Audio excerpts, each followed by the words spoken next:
মুসাফির হো ইয়ারো, মুঝে চলতে জানা হ্যাঁ। তো আমাদের চলা আবার শুরু। সকালবেলায় পুজো দিয়ে ব্রেকফাস্ট করে আমরা এখন উরগাম থেকে কালগোট বলে একটা জায়গা আছে, এখান থেকে উরগাম থেকে 20 কিলোমিটার ডিস্টেন্স। কালগোট অব্দি যাবো আমরা। কালগোট অব্দি মোটরেবল রোড, তারপরে ওখান থেকে আমরা ডুমক বলে একটা ছোট গ্রাম আছে, পাহাড়ি গ্রাম, এই উরগামের মতোই। ওখানে আমরা ট্রেক করে আজকে পৌঁছবো। 6 কিলোমিটার মতো ট্রেকিং রুট। তোমরা আমাদের সঙ্গেই থাকছো, দেখতেই পারবে রুট কীরকম। আমার খুব বেশি কিছু আইডিয়া নেই, আশা করছি যাই হবে ভালোই হবে। হর হর মহাদেব।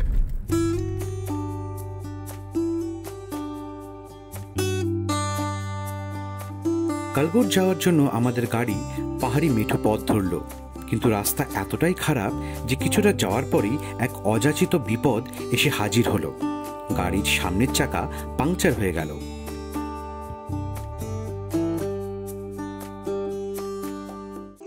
বসে থাকা আর গল্প করা ছাড়া অগত্য কোনো কাজ নেই, তাই সবাই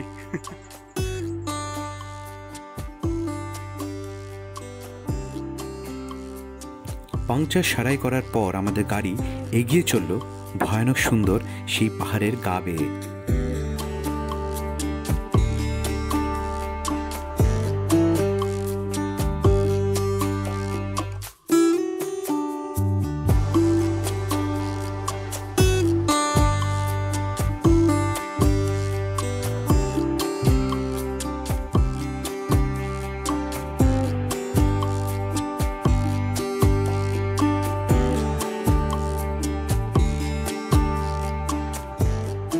হর মহাদেব বলে স্টার্ট করলাম। এখন আমরা কালগোট গ্রামে চলে এসেছি। এখানে গাড়ি আমাদেরকে ড্রপ করে দিল। এবারে মোটামুটি এরকম পাথুরে রাস্তা ধরে আমরা আজকে ডুমাক অব্দি পৌঁছবো, 6 কিলোমিটার। চলো।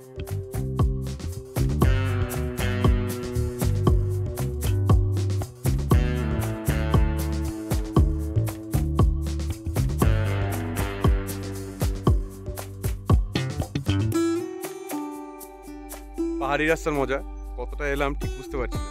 আনুমানিক 1.5 থেকে 2 কিলোমিটার হয়তো এসেছি। এখানে কিছুক্ষণ রেস্ট নেব আর একটু খাওয়া দাওয়া পালা চলবে, তারপরে আবার হাঁটা শুরু।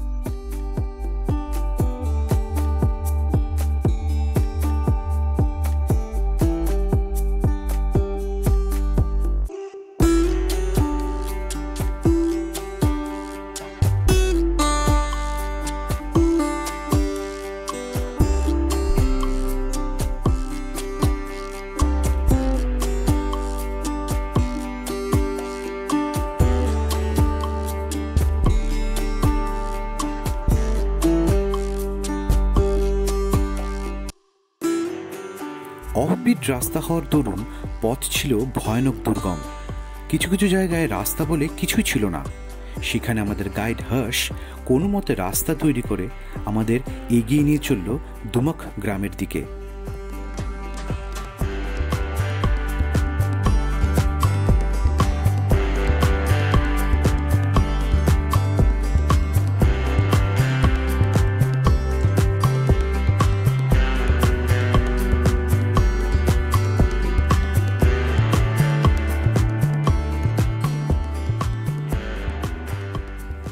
অনেকটা পাহাড়ি পথ চলার পর অবশেষে পৌঁছলাম ছবিতে আঁকা পাহাড়ি গ্রাম ডুমাকে।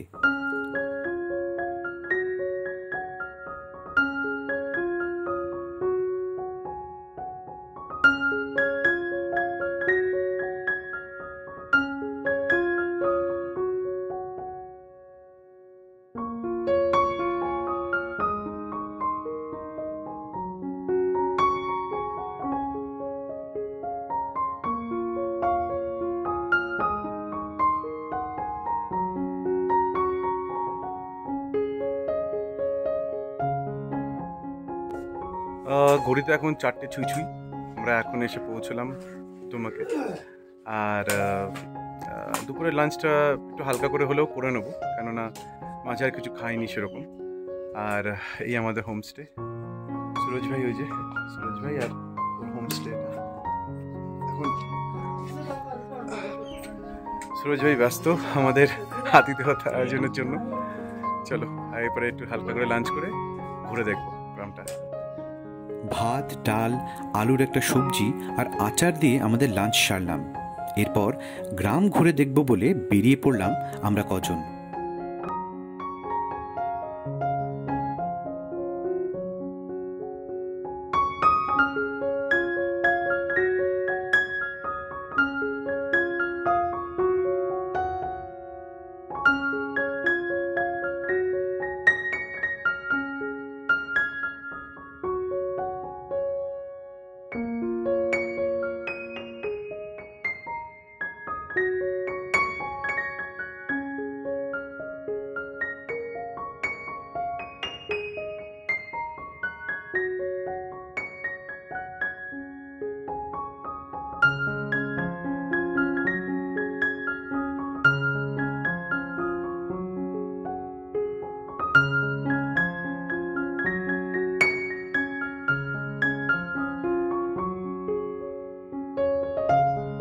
ঘুরে আসার পর সুরজ ভাইয়া এক প্রস্তুত চায়ের ব্যবস্থা করেছিল আমাদের জন্য।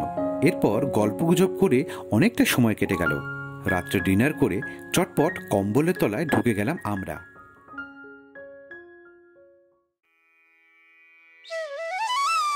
ভোরের দুমক গ্রামকে দেখে দু চোখ আনন্দে ভরে গেল। চারিদিকে সোনালি সূর্যের আলোর আভা গ্রামকে সাজিয়ে তুলেছে। কিন্তু আমাদের থেমে থাকলে তো চলবে না, তাই হালকা ব্রেকফাস্ট সেরে সুরজ ভাইয়াকে বিদায় জানিয়ে আমরা এগোনোর পথ ধরলাম। Time to say goodbye to Dumka. আমরা এবার দুমক থেকে 8 কিলোমিটার হেঁটে টলি অবধি আমরা আজকে যাওয়ার কথা আমাদের। অ্যাকচুয়ালি আমাদের প্রথমে প্ল্যান ছিল পানার অবধি যাওয়া, কিন্তু ফরেস্ট অফিসাররা এখন আর পানারে গেলে কোনো রকমের টেন্টিং এখন প্রহিবিটেড হয়ে গেছে। সেই জন্য আমাদেরকে আরও 4 কিলোমিটার আগে পানার থেকে আমাদেরকে টলিতে আমাদের আজকে থাকতে হবে। যাই হোক, এখান থেকে মোটামুটি 8 কিলোমিটার, আনুমানিক 6 থেকে 7 ঘন্টা আমাদের লাগবে, তার থেকে একটু বেশিও লাগতে পারে। মোটামুটি খুব যে স্টিপ ক্লাইম্ব আছে তা নয়, তবে পাহাড়ি রাস্তা, ঠিক বোঝা যায় না। তোমরা দেখতে থাকো, সঙ্গে থাকো। এখন আমার সব বন্ধুরা এক এক করে যাচ্ছে, ওরাও সব বেরিয়ে যাবে। চলো, ঠিক আছে, দেখতে থাকো।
অনেকটা পথ উতরাইয়ের পর আমরা মাইনাগার নদীর সামনে এসে হাজির হলাম। খানিকক্ষণ সময় কাটালাম নদীর সামনে। দুদিকের সবুজ পাহাড়ের মধ্যে দিয়ে এঁকে বেঁকে চলেছে মাইনাগার নদী।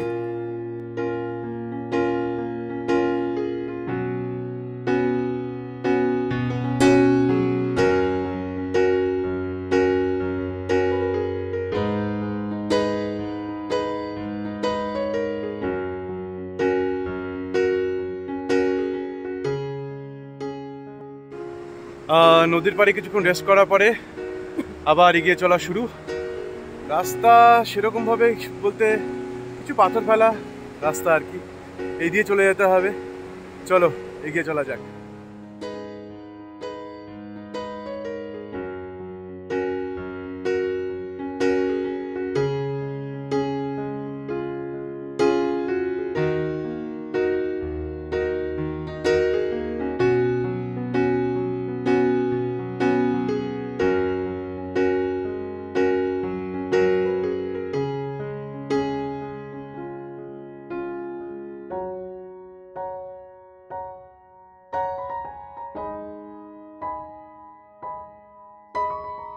সকালবেলা ব্রেকফাস্ট করে তো বেরিয়েছিলাম, তো হালকা ব্রেকফাস্ট করেছিলাম। তো প্ল্যান করেছিলাম যে রাস্তায় অনেকটা আজকে যাওয়ার ব্যাপার আছে, তো মাঝে একবার দাঁড়িয়ে কোথাও ব্রেকফাস্ট করব।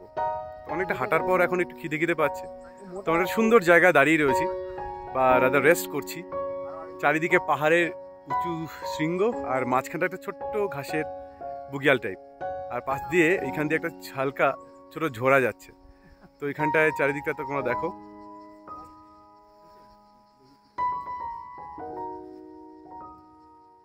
ওই যে আমাদের গাইড জল ভরে নিয়ে এলো। আমরা সবাই এখানে চুপচাপ শুয়ে বসে রয়েছি, এখন একটু হালকা ফুলকা খাবো, তারপরে আবার এগিয়ে চলা।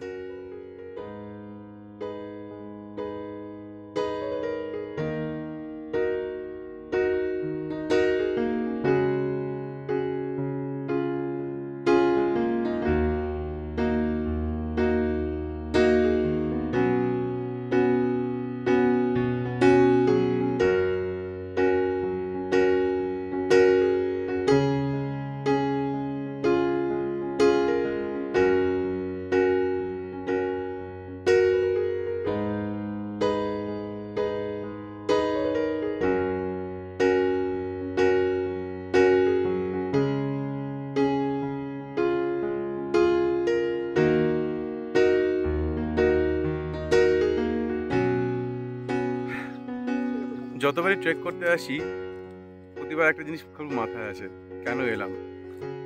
এত কষ্ট করার কি দরকার, এত পয়সা খরচের বা কি দরকার? কিন্তু তারপরে কিছুক্ষণ পর পর কিছু দৃশ্য দেখতে পাই চোখের সামনে, তখন মনটা আবার মনে হয় যে না, এটাই বোধহয় আসার মতন ভালো জায়গা, এর থেকে আর ভালো জায়গা হতে পারে না। জায়গাটা দেখো।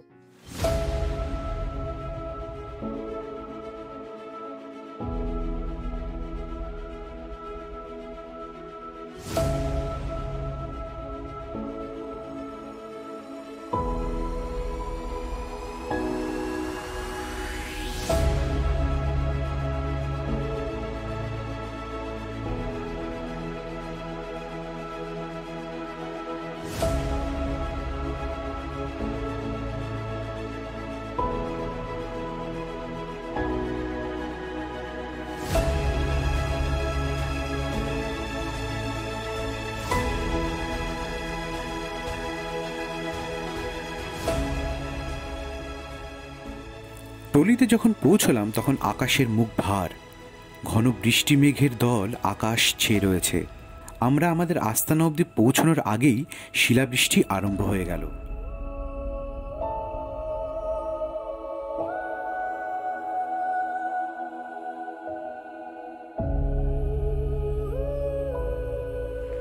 টলি বুগিয়ালে যখন আমরা পৌঁছলাম তখন চারিদিকে ঘন মেঘ, আমরা ছবি টবি তুলছি, তার মধ্যেই হঠাৎ করে মুষলধারে বৃষ্টি। আমরা আমাদের তথাকথিত টেন্টে এসে এখন উপস্থিত হয়েছি। টেন্টের অবস্থা মানে মানে মিনিমাম বেয়ার নেসেসিটি যতটুকু দরকার ততটুকুই রয়েছে। কিছু ম্যাট্রেস দেওয়া রয়েছে আর বালিশ আর কম্বল। এখানে যা ঠান্ডা, তাতে আমার বন্ধুরা এখন মোটামুটি একটু ড্রেস চেঞ্জ করছে, কেননা অল্প বিস্ময় ভিজে গেছে। আর দুজন এখানে মোটামুটি ঠান্ডায় সিঁড়িয়ে গিয়েছে। আমিও জাস্ট ড্রেস চেঞ্জ করলাম। এবারে রাতে ডিনার করে কালকে ভোর বেরিয়ে যাব এখান থেকে, কোনো অনেকটা জার্নি করার বাকি আছে। গরম গরম ম্যাগি খেয়ে খানিকটা ধাতস্থ হওয়ার পর ছাতা নিয়ে বাইরে গিয়ে দাঁড়ালাম। বাইরে তখনও বৃষ্টি চলছে, তাই বেশি সময় নষ্ট না করে চুপচাপ আমাদের টেন্ট অথবা বলা চলে পাথরের বাংকারে ঢুকে গেলাম।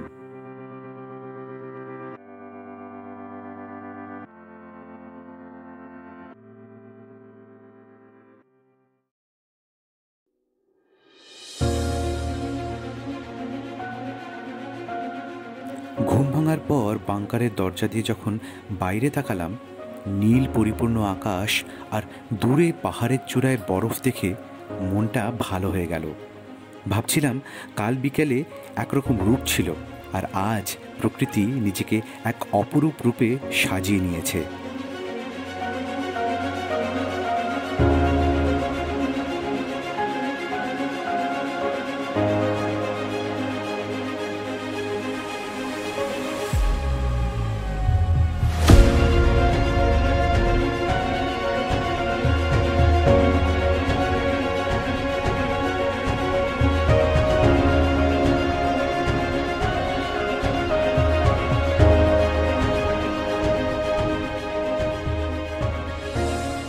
Good morning, Har Har Mahadev. সকালবেলা চা হালকা একটু ব্রেকফাস্ট করে আমরা বেরিয়ে পড়লাম। লাঞ্চটা প্যাক করে নিয়েছি। আজকে অনেকটা যাওয়ার ব্যাপার, প্রায় 12 কিলোমিটার। এখান থেকে আমরা যাব পানার। প্রথমে পানারে যেহেতু থাকতে পারছি না, সেহেতু পানার থেকে আমরা ডিরেক্ট চলে যাব পিত্রধার, পিত্রধার থেকে রুদ্রনাথ। এবারে এখান থেকে পানার 4 কিলোমিটার, আর পানার থেকে পিত্রধার আরও 4 কিলোমিটার। এই যে 8 কিলোমিটার আছে, এটা বেশ ভালোই হাইট গেন করবো আমরা, বেশ ভালো অল্টিটিউড আছে এই জায়গাটার। তারপর পিত্রধার থেকে আবার একটু লো জায়গাটা। তো যাই হোক, আর দেরি করছি না, আমরা বেরিয়ে যাচ্ছি। সামনে আমাদের এই টলিতাল, আর পিছনে সব পর্বতশৃঙ্গ।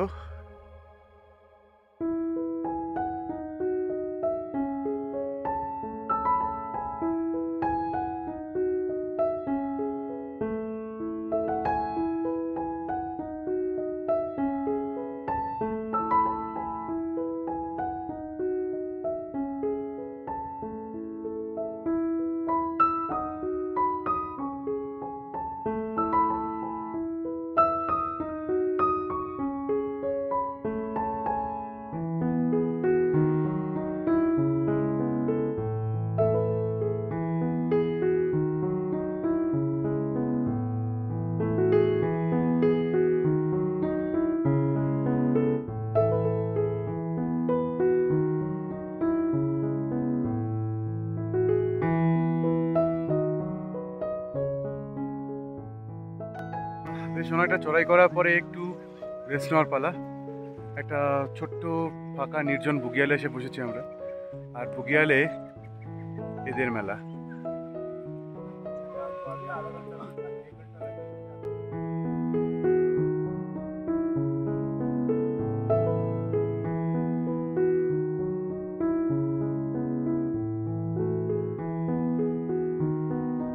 সেই বুগিয়ালে বসেই আমরা আমাদের লাঞ্চটা সেরে নিলাম।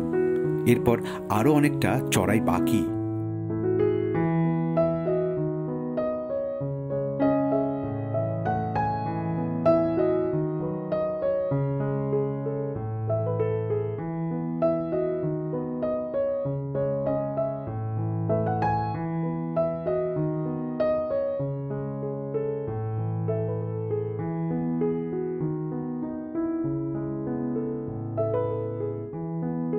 কিছুটা হাইট গেন করার পর ঠিক আমাদের পিছনে দেখলাম চৌখাম্বা মাথা উঁচু করে দাঁড়িয়ে আছে, তার পাশে নন্দা দেবী। তবে বেলা বেড়ে যাওয়ার দরুন ওরা অনেকটাই মেঘে ঢাকা।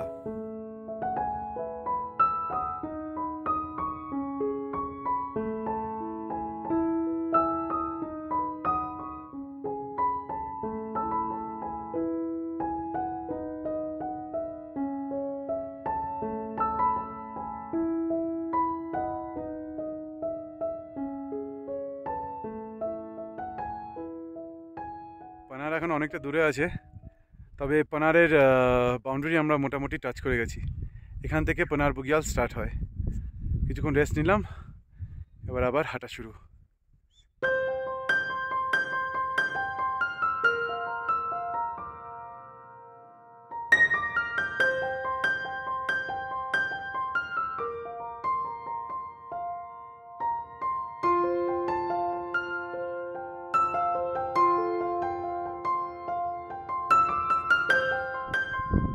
চলতে চলতে আবার একটা রিচ ট্রেলের কাছাকাছি পৌঁছে গেলাম।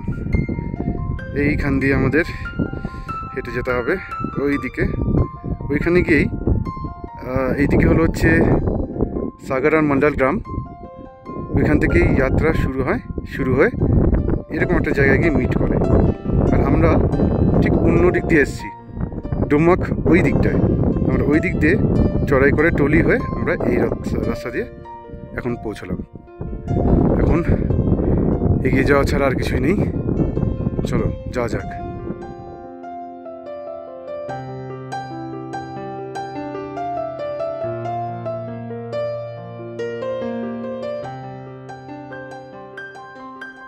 অবশেষে পানার বুগিয়াল। এখন এখানে আর কোনো রকমের টেন্টিং কিছু করতে দেয় না, সুতরাং ওই জন্য আমাদেরকে টলিতেই থাকতে হলো। নতুবা আমাদের প্ল্যান ছিল, তাদের অনেকেরই প্ল্যান থাকে যে তারা পানারে থাকবে, কেননা পানার থেকে পিত্রধার 4 আর পেত্রধার থেকে আরও 4 এগিয়ে গিয়ে রুদ্রনাথের মন্দির। তো যাই হোক, পৌঁছে গেলাম। একটু মেঘলা হয়ে গেছে, কেননা 12টা বেজে গেছে এখন। তো এখানে তো এরকমই চলে পাহাড়ে, জানোই, মেঘ আর কুয়াশার খেলা। এখন এগিয়ে যাওয়া মন্দিরের দিকে।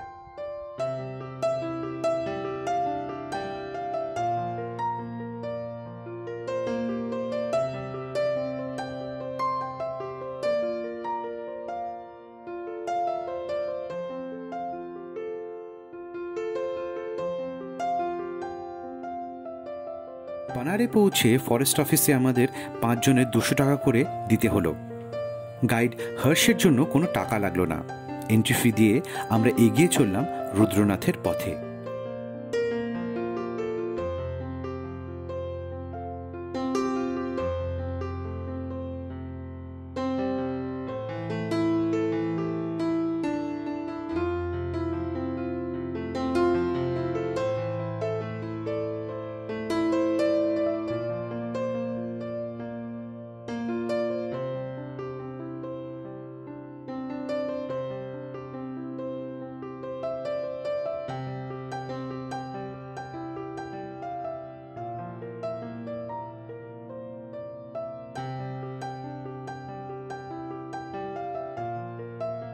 আরও 4 কিলোমিটার খাড়া চড়াইয়ের পর পিত্রধার এসে পৌঁছলাম। জায়গাটির হাইট 11,800 ফিট। এটাই এই পথের সবচেয়ে উচ্চতম স্থান। এতটা চড়াইয়ের পর শরীর আর মন বড়ই ক্লান্ত লাগছিল। তার উপর ঝিরঝির বৃষ্টি মনোবলকে যেন আরও দমিয়ে দিচ্ছিল। তখনই বুঝলাম লোকে কেন বলে, জার্মানি কি লড়াই আর রুদ্রনাথ কি চড়াই আসান নেই হতা। শরীরে সবটুকু নিংড়ে দিয়ে এগিয়ে যাওয়ার তাগিদ জোটাচ্ছিলাম আমরা সবাই। মনে তখন এক অসীম জেদ আর বিশ্বাস, যতই কঠিন হোক না কেন মহাদেবের আলোয় পৌঁছতেই হবে আমাদের, পূর্ণ করতে হবে পঞ্চকেদারের স্বপ্ন।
মহাকাব্য মহাভারত অনুসারে কুরুক্ষেত্র যুদ্ধে পাণ্ডবরা তাদের ভাই কৌরবদের পরাজিত ও হত্যা করেছিল। ভাতৃহত্যা ও ব্রাহ্মণ হত্যার পাপের প্রায়শ্চিত্ত করতে তারা দেবাদিদেব মহাদেবের স্মরণ এবং তার আশীর্বাদ পেতে তার সন্ধানে হিমালয়ের উদ্দেশ্যে যাত্রা করেন। এমতাবস্থায় শিব তখন নন্দী রূপ ধারণ করেন এবং পাণ্ডবদের এড়াতে গাড়ওয়াল অঞ্চলে আত্মগোপন করেন, কারণ তিনি মহাভারতের যুদ্ধের দ্বারা গভীরভাবে আহত হয়েছিলেন। শিবকে খুঁজতে গিয়ে পাণ্ডবরা গুপ্তকাশীর কাছে একটি ষাঁড়কে চড়তে দেখেন। ভীম তৎক্ষণাৎ ষাঁড়টিকে শিব বলে চিনতে পারেন। ভীম ষাঁড়টিকে তার লেজ এবং পিছনের পা দিয়ে ধরেন, কিন্তু ষাঁড়রূপী শিব মাটিতে অদৃশ্য হয়ে যান। এরপরে তিনি 5টি অংশে খণ্ডিত হয়ে আবার আবির্ভূত হন। কেদারনাথে তার কুঁজ ওঠে, তুঙ্গনাথে বাহু, মধ্যমহেশ্বরে নাভি ও পেট দেখা যায়, রুদ্রনাথে মুখ এবং মহাদেবের জটা দেখা যায় কল্পেশ্বরে। পাণ্ডবেরা 5টি ভিন্ন রূপে এই পুনরাবির্ভাবে খুশি হয়ে মহাদেবের পূজা ও উপাসনার জন্য 5টি স্থানে মন্দির নির্মাণ করেন। এই পূজার মাধ্যমে পাণ্ডবেরা তাদের পাপ থেকে মুক্তি পেয়েছিলেন।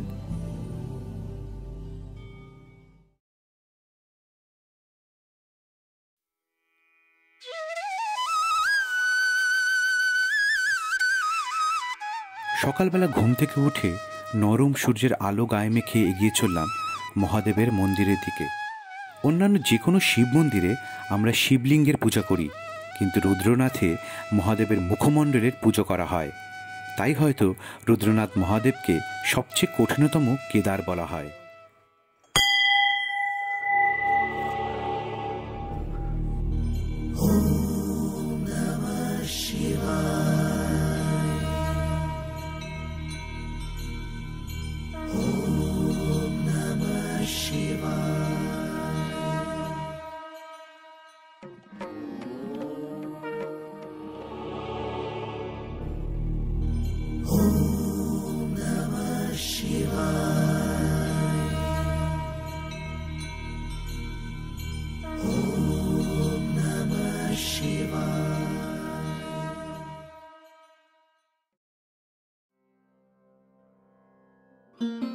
ফেরার পথে পিছন দিকে একবার ফিরে চাইলাম। গতকালের অমানসিক পরিশ্রম আর রাতের ধর্মশালায় বহু কষ্টে রাত কাটানোর অভিজ্ঞতা যেন এক নিমেষে ধুয়ে মুছে গেছিল ভোলে বাবার দর্শনের সাথে সাথে। মনে তখন অসীম প্রশান্তি।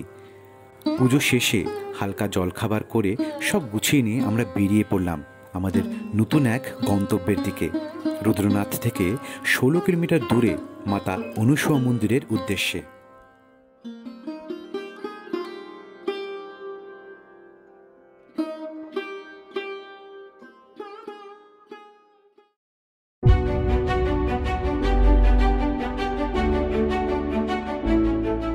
আশা করি আমার এই ট্রাভেল ব্লগ তোমাদের ভালো লাগছে।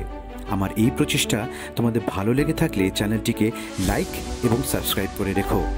এই যাত্রার পরবর্তী ও শেষ ভাগ নিয়ে খুব শিগগিরই হাজির হব তোমাদের কাছে। ভালো থেকো সকলে।